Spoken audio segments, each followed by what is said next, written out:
Hi, everyone. Mary Ellen Vinock and Sue Jennings, the real estate ladies of North Atlanta, and we have a treat for you today. We have Blake Howell, and he's with Blake Howell Designs, and he's going to just tell us all about what's going on in the world of design. So thank you, Blake, for coming, and I would love to tell us about your journey, how you got started in the kitchen and bath design, and what are you passionate about? So let's start there. All right. Thanks, ladies, for having me. I'm excited to be here. I am celebrating my 20th year in kitchen and bath design. That's my specialty. I started in college getting my interior design degree back in 2003. So as soon as I finished school in 2005, I graduated with a degree in interior design, and I started my specific field that I enjoyed was kitchen and bath design. So I do full kitchen remodels, for bath remodels, do guest bathrooms, do full basements. So anything that does with cabinetry, kitchen and bath, that's my specialty. And why I'm passionate about what I do is I really help people change their lives of how they use their home. So within different projects, I can come up with a design and really change how they live in their own home. I love that. That's Blake, I love that. That's fantastic. So, what do you see are the biggest trends in bath and kitchen design in 2025? And what are Atlanta homeowners in particular loving right now? The biggest trend in 2025 is warm wood tones for cabinets and bright, bold colors. So everything they're, especially for bathrooms, they're bringing in blues, they're bringing in greens, and like laundry room areas, they're really doing a bold color now versus just the plain white.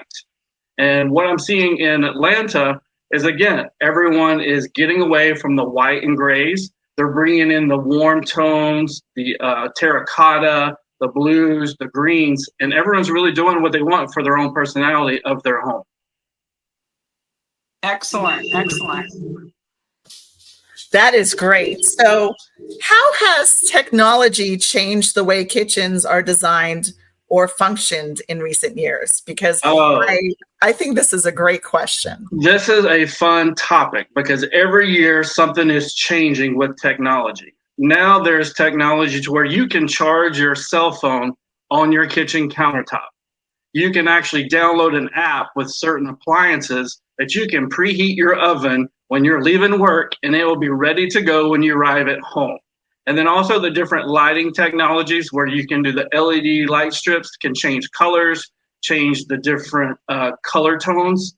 So every year I'll have to stay on top of stuff because technology keeps going and going every year and changing, which is fantastic because it gets all your personality of how you want to use your space.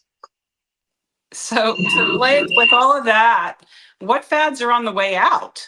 I can tell you the biggest fad that's going away is all white kitchens. When I mean all white, means white cabinets, white countertops, white backsplash. Now, white cabinets will never go out of style, but they're introducing color in their backsplash, their color in their hardware. They're doing the accent lighting in all different colors. So that's probably the biggest fad that I see is going out is all white. Interesting. So, Mary Ellen, you've got some pictures to show us of some of Blake's designs. Yeah, so this is a design here, Blake, and we'd love to hear kind of your feeling on how you did it, who's your clientele that did this, or any kind of story you can tell us about this specific photo. Yes, this beautiful kitchen here that you see, the original kitchen was a light wood raised panel cabinet, and the island was actually going in the other direction. And it had a small island, and then it had a peninsula going off the wall that didn't make sense. So there was only one way to go around this whole entire kitchen. So with this design, I moved the island toward the direction that you see in the picture and made it like a 9-foot island. And that opened up the kitchen so you can really walk around the space versus the one direction that you see. This particular client was a family. They really like the contrast. So if you see the island countertop, that's by Cambria, called Scarborough. The homeowner really wanted a pop for their countertop for their island because that's where they serve, that's where they entertain. And we added the wood beams throughout the kitchen and the living room to bring in that warm wood tone that the client wanted. And as you see the pendant lights, they're actually black and gold. So the homeowner really didn't want to just do one color tone. So you can see in this kitchen, you have stainless steel, you have gold, you have black. So the mixing of the different metals really played and really warmed up the space. It's beautiful. Yeah, I totally love this kitchen. It's great. I think you did an amazing job, and really functionality. I think, just designing it is fantastic. So let's talk about in the Atlanta market. Are there any particular kitchen styles or layouts that seem to sell homes faster? Yes, as you see in like the picture we just saw, everyone is loving large islands for kids doing homework, for entertainment, for a serving area. Anytime that a kitchen has an open space so you can see multiple rooms, that's what really people are going for these days. So, Blake, which kitchen and bath design upgrades would give homeowners the most bang for their buck when they want to sell their home? Absolutely. So if you're not wanting to get new cabinets, changing the paint color in the kitchen space, changing the cabinet hardware to a different color to really accent the cabinets. And then if you want to spend a little bit more money, get new countertops before you resell and maybe do the backsplash. Those are probably the best 4 options to get the best bang if you are reselling. Great. I have a question for you. What about handles and things like that? What's trending right now? I see a lot of the gold coming back. So I just want to hear your perspective on that. Yeah. So depending on your cabinet color and your countertops and your wood floor, brass now has champagne. There's like 3 or 4 different colors of golds now. So it's not like the 1990s and 80s gold, that the shiny that everyone likes. There are so many options now of the gold, and now they're actually coming out with like a rose gold. So it's like a coppery pinkish color, and that looks fantastic on a light painted cabinet. So again, with technology, everything's changing. People are really bringing in color for all the different hardware options as well. So Blake, tell us a little bit about the picture that we're looking at right now. So in this picture here, where you see the second island with the tall columns, that used to be a full wall in this whole entire house. So those 2 columns on the end of the island on the left that you see in the picture are actually supporting the roof of the entire house. So there was no way possible to remove these 2 posts to support, because if you see all the windows behind the island, there's about 15 windows that overlook the backyard and the pool and the outdoor kitchen. So what we did is we incorporated those 2 posts with the cabinet color of the 2 islands to really open up that space, because based on this angle, that whole entire wall was almost 40 something feet wide. So we opened it all up, and that was the main support of the space, was that second island with the columns. Again, also we moved where the cooktop was. You see it in the far back. The cooktop was actually on the right side. So we kind of flipped this whole entire space. So now that the homeowners, who had 3 kids, I believe, if I remember correctly, they wanted to see outside, see the outdoors. So when their kids are outside playing, she could still be cooking and seeing the outside. I love that. That's all about lifestyle. So you're actually, when you meet with a client, you're finding out about their lifestyle, what's important to them, and then designing a kitchen that fits their lifestyle with their family. I love that. Absolutely. So the very first meeting is an introduction of who I am, how I can help, and then I have a full interview process of how you entertain, what are you wanting to change in your kitchen. Do you meal prep for the week? Do you have kids? Do they do the homework there? So it's a whole list of questions that I go over to actually get what the client wants. So what I see is that you are so detailed. You ask a lot of questions. You find out about their lifestyle. It's all about questions. The more questions you ask your clients, the better you can design what they love. Correct. And a lot of clients really can't communicate what they want, but they can show a picture of what they want. Yes. So during that interview process and throughout the entire process of the design, I have them pull pictures of what they like, because what I interpret from a picture may be different of what they interpret. So I have them go through each picture and say, what do you like in this picture? What are you talking about in this picture? So that way the communication, I don't assume anything. I'm really getting detailed of what the client wants. Yeah, and I think it's very similar to our business as well. When we ask people, hey, send us a photos of the houses you like or areas you like, so that we have that information too. So it's very similar type business as well. Absolutely. So, all right. So if someone wants to renovate their kitchen or their bathroom, what is the process of working with a designer typically look like start to finish? I know we kind of dig into it a little bit, but let's like start to finish from the first call, like budget, like how do you go around that? Because I know budget's a big thing with people. So I want to feel how you kind of deal with that. Yeah, so basically the first is usually a phone call, or we meet in a showroom, kind of just meet and greet. I need to understand what the scope of work is. So I go through that interview process. We go through, hey, this is what we can do. And sometimes I'll even go to the house on the first meeting just to see if it's a good fit, because a lot of people don't know the process and they don't know what questions to ask themselves.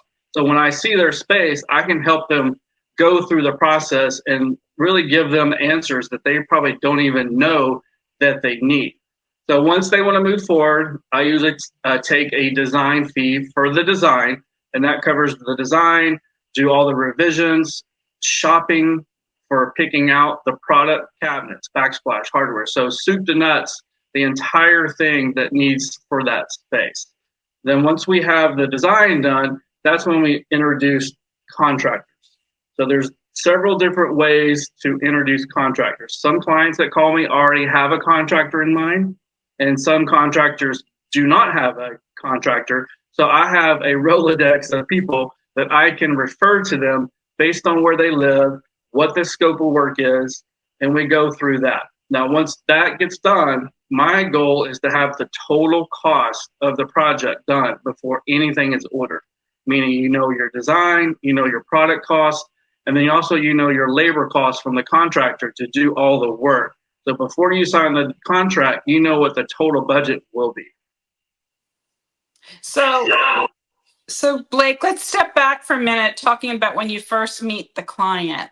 Can you give us examples of specific questions that you ask clients so that you understand their needs and their personal style? Yeah, absolutely. So some of the questions I ask is, how do you cook in your kitchen? How do you entertain in your kitchen?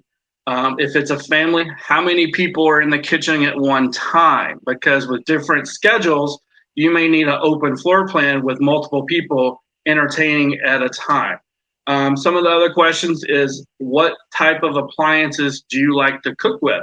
Some people like gas, some people like induction, and some people like a range versus a cooktop.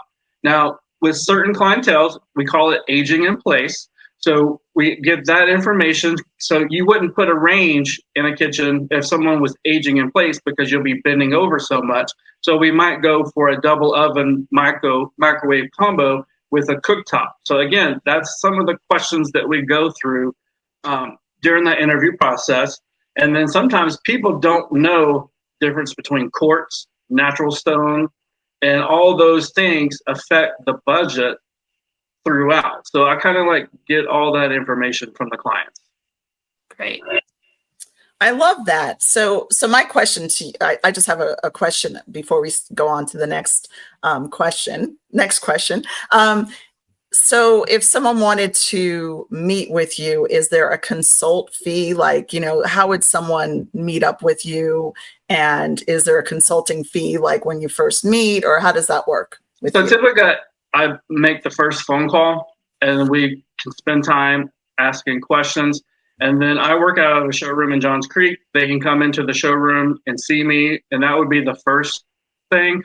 But once they want measurements, designs, that's when it goes into the next phase, doing the design contract and stuff like that. But the first initial meeting is typically no charge, because it's just like a meet and greet and really understand what the scope of work is. I love that. Okay. So, how do you guide your clients through selecting the appliances, selecting the cabinets, countertops, the finishes, especially if they feel overwhelmed by the whole process? Because I feel like a lot of people feel overwhelmed when they're purchasing a house, but renovating a house is just as much stress. Absolutely. And sometimes it's what you don't know is the scariest part. So I can help guide step by step, break the process down, and go one step at a time. So typically the first step is get the design, get the layout done. Once the client has approved that, we start introducing products. Now I usually start with cabinet color or countertops because that's the most two expensive items of the project. So I like to start there. Then we go on to backsplash, then we go on to hardware, then we go on to lighting. So I can come to the showroom and make selections for the showroom, or I can take clients to other showrooms depending on what they want. So it's almost hand holding throughout the process, step by step. And then sometimes people change their mind of what they want. So we just go back a step, reselect, and keep moving forward. So it's a step by step, selection by selection process to get what they want. Now, when it comes to appliances, we usually go to an appliance showroom based on the design of spacing. So you may get a 48 range or a 36. That's kind of like the guideline of what appliances that they'll be looking for. And when it comes to appliances, there are so many different price ranges from, builder to mid to high. So it all depends on kind of where their budget is of where they want to select those items. Yeah. So one of the things that I always find daunting when I'm, trying to decorate a room or whatever, or even read a cookbook anymore these days. Tell us a little bit about what role lighting plays in a well-designed kitchen, and how do you determine the right lighting layout? Okay, so there's a two-part question there. So I'll take the first one. So lighting plays a huge role because lighting can change the color of the product you select. Take, for instance, if you have an all-white kitchen, if you do the wrong color of lighting, that white can turn yellow. So depending on your selections, we pick the type of lighting that you need for general lighting. Then, of course, depending on how you cook, we'll have under cabinet lighting that will be good for your task lighting. And then we can add pendants or a chandelier in the kitchen for that more ambiance and show your personality type of lighting.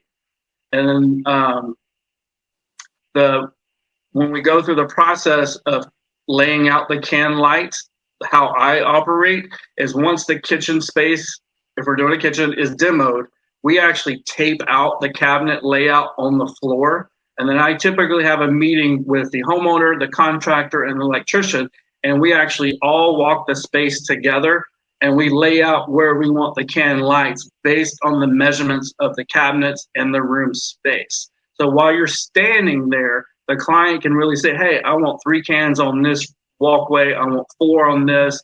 I need an accent light over the breakfast table. So the electrician and the contractor work hand in hand right there on the spot. So that's how I determine the best layout for lighting. That's really cool. So, how do you work with contractors then as far as demolition and installation? And how do you help with like contractor selection, or is that up to the homeowner? So how I work with contractors, if the client has their own contractor, because I'm doing the design, doing the layout, doing the product, that whole bid product and design package gets turned over to their contractor. So they know what the floor plan is going to be. They know what the layout is going to be. So they can actually bid the job based on my presentation that I provide for each client. Now, if they don't have a contractor, depending on where they're located, depending on the scope of work, I can refer 2 or 3 contractors who I've worked with over the past 20 years, and they know that it's a good referral because I don't do construction. I just do the design and sell product, and that way they know, hey, these contractors that I've referred work with me on a day-to-day basis. They know what I expect, so the client can kind of trust. But ultimately, the client gets to pick who they want in their house day to day. I'm not going to be there every day. So it gives the client the option to get 2 or 3 bids and pick the contractor who best fits their project. So what's the typical timeline then for a full renovation? Okay, so on a full kitchen remodel, if it's like a medium to large size kitchen, it can usually take a month to 2 months to go through the design and selection of product throughout. Then the contractor does the bid. Once everything's moved forward, we order the product. That's typically a 1 to 2 month lead time depending on your products. So we typically don't start demo or construction until we know when the cabinet delivery week is for this project. So once cabinets, we know the ship week, the contractor sets the schedule. Because typically sometimes there's 2 or 3 weeks of work before the cabinets are needed to be installed. So once construction starts, a typical kitchen can run anywhere between 8 and 12 weeks. Now, if you start adding walls, doing an addition, you're going to add another 6 to 8 weeks to that project. So typically from beginning to fully end, you're probably 6 to 10 months, to be honest. So what are like typical or common delays that you might run into? Some typical delays, permitting. Sometimes there's delays in permitting. Sometimes the product that was supposed to be shipped is not arriving at the port at a certain time. Sometimes it happens with cabinets. There is damage during the freight delivery. And then also, I hate to say this, sometimes if we don't order the product soon enough, the lead time gets out between the time that we were scheduled to do the project. So that's basically the typical delays. So talk to us a little bit about the picture of the kitchen that's on the screen right now. So this particular client wanted an all-white kitchen, but she wanted a lot of movement in her backsplash. So what you can't see, she wanted a large island with a lot of drawer storage. And if you see on the backside where the double ovens, she wanted more drawers. So in this particular kitchen, we had only 3 drawer bases in the entire kitchen because that's how she was used to using her space. She didn't want to have a cabinet with 1 drawer, 2 doors, and that way they had to bend over all the time. So they liked drawers. In this particular kitchen, to break up all the white, I added the 4 glass doors, and we put LED lights in them. So that way it gives it a little bit of contrast because she took the Cambria countertops up as a full height backsplash. So her countertop and backsplash is full quartz material. And with all that white, I wanted to break it up. And that's why I added the 4 glass doors to this kitchen. Wow. That's So what are some of the common mistakes that homeowners make during a kitchen and bath renovation? And what should they avoid? The biggest mistake is not hiring a designer to help them through the process. I hate to say that, but it's true. Sometimes when they try to do stuff by themselves, they don't order stuff on time. They don't know the steps of the process. And sometimes they'll want to piecemeal the contractors together, and that just causes further delays. And I like to tell them, this is what we do through the process. So by hiring a designer, you're actually saving money in the long run, even though you're paying them a design fee, because they're going to get you through A through Z at the right pace and what the contractors and what the client really wants. Okay, I have a question. What's like, I mean, I know ballpark figure, but what do most people come in with a budget of a typical, like the last one we just saw? The last one, like, what is a typical budget for a kitchen? Yeah. Mm-hmm. It depends on your material of countertops, your level of cabinetry. So I can say a mid-range kitchen right now in 2025, you're probably going to be 80 to 120. Sure. Thousand. But our viewers need to know that because people don't realize, like they're thinking, oh, I can redo a kitchen for $30,000. Well, that's not the case. So we want to inform our viewers as well and say a mid-range kitchen is going to be in that range. Absolutely. And also depends on what appliance package you get. So for that mid-range kitchen, if you do, I'm just going to name some names, KitchenAid and Whirlpool, you're going to pay one amount. And then if you go to the higher end, like Sub-Zero and Wolf, Yes, of those price course. difference between those two are going to be 30 to 40,000 just in your appliance package alone. Got it. No, I mean, that makes sense. I think that some people don't realize how expensive it can be. So, Right. Right. So, Blake, if we have buyers and they're purchasing a home that has an outdated kitchen, what small changes can make a really big impact without breaking the bank? So you would want to look at the space. Again, changing the cabinet hardware to bring in like an accent color. So it can be black or gold. You can paint the cabinets. You can change the backsplash. Add wallpaper. Wallpaper is huge right now. So if you want to change the look of your kitchen, do a contrasting wallpaper as your first step when you're moving into your house. And the wallpaper, you can have different patterns. You can do grass cloth. You can do a solid color, and that will dramatically change the kitchen. wow, wallpapering's back. Listen to that too. So I just love it because people are always like wallpaper, ew, they're all taking it down. But honestly, it's coming back in trends. And I love that you can just make little changes and can make a big difference in your kitchen or bathroom. Absolutely. And the big thing about wallpaper these days is they actually now have peel and stick. And it's actually really good quality wallpaper from big name brands that they only offer certain designs in a peel and stick. So you can actually install it like normal wallpaper, and when you get done or move or want to resell, that will come off because there's no really much glue. So it just comes right out and be good to go. Talk about how things have changed in the past 30, 40 years, right? You know, technology has changed everything. Right, exactly. Okay, so what is your best advice for homeowners thinking about starting a kitchen or a bathroom remodel this year? I would say if you're wanting to start a project this year, is get started now. For the first thing I would do is get a notebook or on your computer and make your wish list, make what you need, what is wrong with that space. So you really can start thinking about what you need and how you use that space. And then the second thing is I would start looking on Pinterest. I would look on Houzz, just look on the internet and just look at different kitchen projects, bath projects, laundry room projects, and get any of the colors that you like. So again, some clients can't communicate what they like, but once they see it, they can understand what they like. So saving pictures and putting it in a notebook or saving it on a file can really help a designer and help the client understand what they want in their space. Great. Absolutely. I know that we talked a lot about kitchens.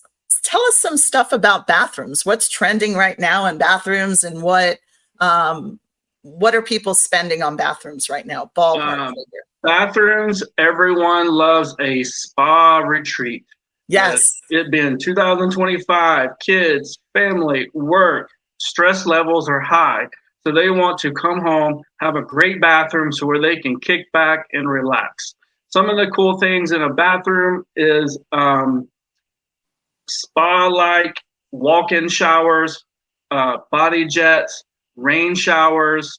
I'm seeing a lot of people in their primary bathroom is if they have the shower and the old jacuzzi tub, is they're ripping out the jacuzzi tub and making a super large shower with dual shower heads, body sprays. I'm actually seeing some people doing steam showers. So that's really big in bathrooms right now. And my favorite to add in a bathroom is a heated floor. Yes, do not I realize, love heated floors. They're the best. They don't realize it is actually not that expensive to put in a heated floor in your bathroom. And the thermostat on the bathroom, you can actually set the timer to have it turned on 10 minutes before you typically get up and go to work. So when you walk in your bathroom, it's a warm, heated space. And it works great in the winter because once you heat the floor, it actually heats the entire space. So you're not going to be freezing cold when you get out of your shower. Oh, I know. Heated floors. Even though we're in the South, heated floors. I don't know. Everybody says. So let's talk about this picture here. This is a little different than what we've seen because we're seeing a lot of the white and brights, and this is a little on the darker side. So give us some guidance on this one. I'd love to hear. This project was amazing. This space was actually 3 different rooms. Wow. And we knocked out the entire space. And I actually flipped the kitchen. So what you're seeing would actually be like the 3rd room. So where the island is was the original kitchen wall. So we knocked that out, and I pushed where the cooktop and the hood was their old dining room. So I did a complete reverse of that space. And then if you look to the right of the picture, you see the faucet of the secondary sink. We added 3 large windows to the outside.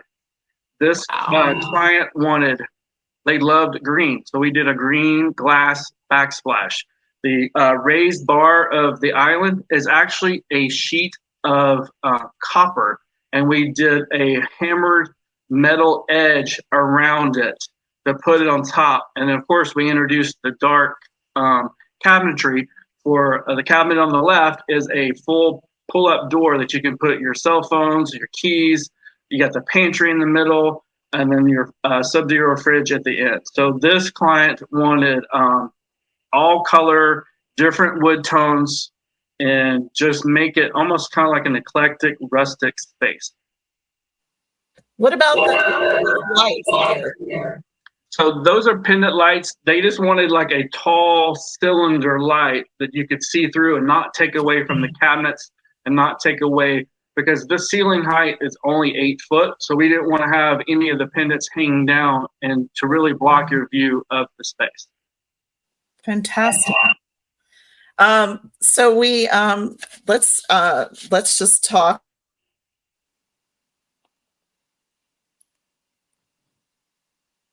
Mary Ellen, I think we lost you there for a second. Yeah, sorry. Okay. We know that every home and remodeling project is different. However, can you give us and our listeners ideas of what they can expect from a budget standpoint? I know we touched a little bit on this. Yeah, but absolutely. I can break it down. So let's just start with bathrooms. So like a guest bathroom, like a Jack and Jill, I would budget anywhere between probably 18 to 35,000, depending on the material. That's a good budget there for a Jack and Jill, because a lot of people here have Jack and Jill bathrooms. Correct.